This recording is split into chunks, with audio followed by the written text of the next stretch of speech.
guys, another simple recipe. Supposed to be this guys is for breakfast. Pero alam mo naman, tayong mga Pilipino, napaka flexible natin. So, kahit pang breakfast, pwede nating pang hapunan, pang tanghalian, anything it goes sa mga ating mga Pinoy, di ba? Yun ang gusto ko sa Pinoy, masyadong hindi pihikan, hindi mapili. So guys, kung meron kayong patatas, kamatis at sibuyas sa inyong kusina, gawin nyo ito. At napakadali lang.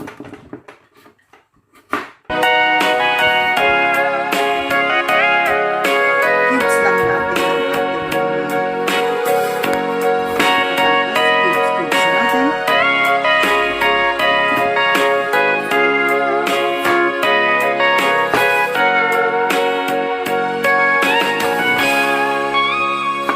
Gitarin na awan nagpasula, tinarami kumet amin ang pagragsakan. Ngamanyak inusubad mo, sinagtamlaeng to'y puso, di mo inilala na pudno layat ko. Karing-kanyakin ka tinalikudan, martir a puso na ikala. Anya pa'y tiser-servina, nasakit na langin-langin ta. Awan mo, anak ka basulakin ka.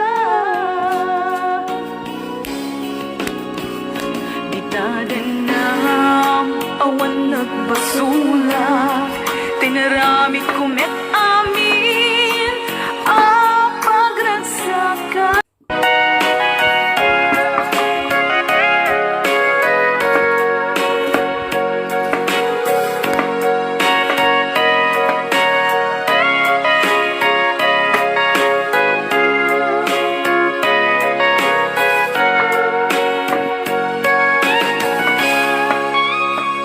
Gitaden na awan nagpasula, tinarami kumet amin So I will just ang carry on pagragsakan. chopping my potato. Okay, let's slice cubes as well. Let's cubes the tomatoes. It's 3 or 4 tomatoes. Depende sa laki ng tomatoes ninyo. Malaki ang tomatoes ko. Ayan.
uniformly chop our ingredients.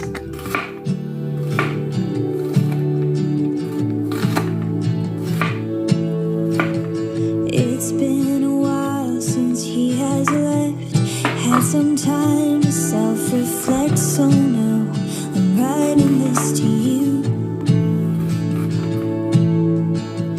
I'm really sorry in advance for every time I have to ask you if you might have changed your mind. And baby, does it make me crazy thinking about you every day, wishing you'd appear.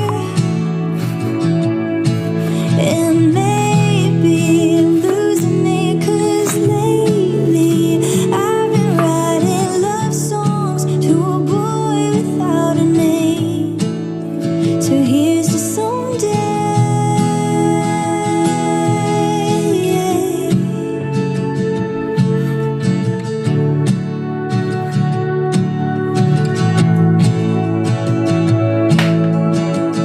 I'm kinda over all the talk. Miss Independent never worked for me. Now I don't really mind. There's nothing wrong with needing you. Anyone who wants to criticize isn't worth the time. But baby, it doesn't make me crazy thinking about you every day, wishing you'd appear. And maybe I'm losing it 'cause lately I've been writing love songs to a boy without a name. So here's to someday.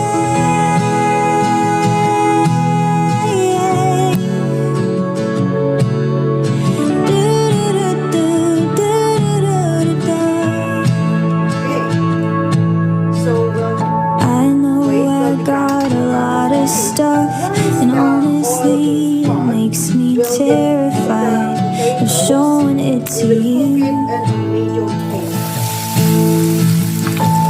But my best friend always says that if you're right for me, you'll never leave. And I'm hoping that it's true. So baby, does it make me crazy thinking about you every day, wishing you'd appear. And maybe I'm losing it 'cause lately I've been writing love songs to a boy without a name. So here's to someday. I'll be right back when it's cooked. So after 5 minutes, we will then put the onions, and we'll cook for about 2 minutes.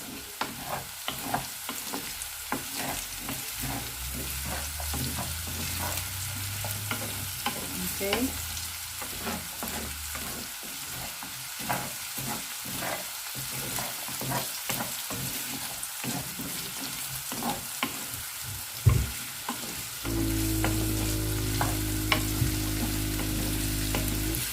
Smell nice. It's always nice, the smell of onions. We just mix it.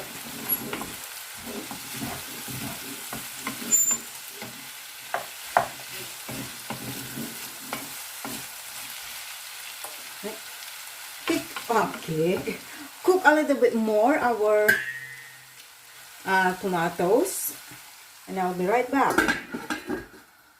Okay, so what we gonna do next is to make a hole on each. Yeah, and then we will put our egg. There.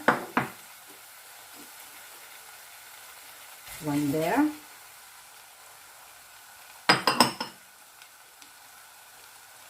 And one there.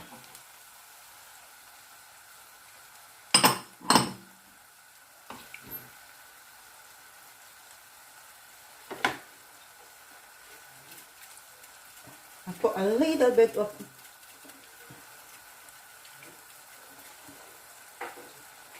ground black pepper there. There.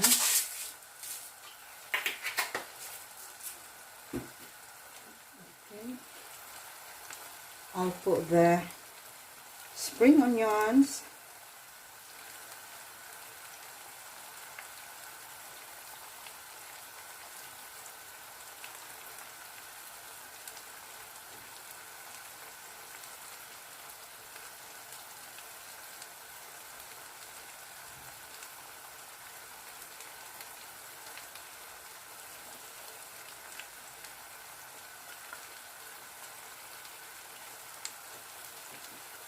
I'll just put it all.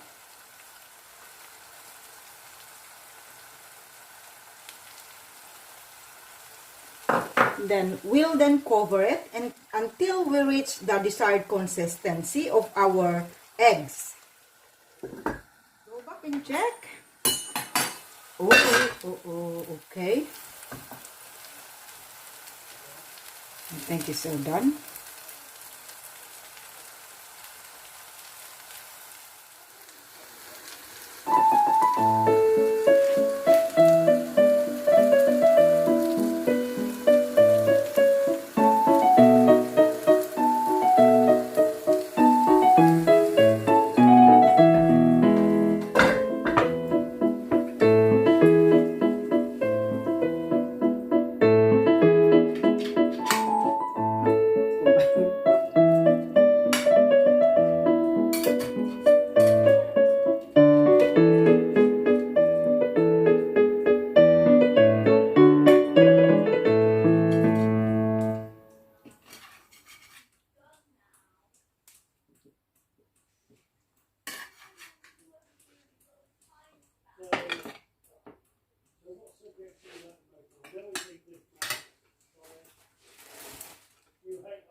Okay, so there we go, guys.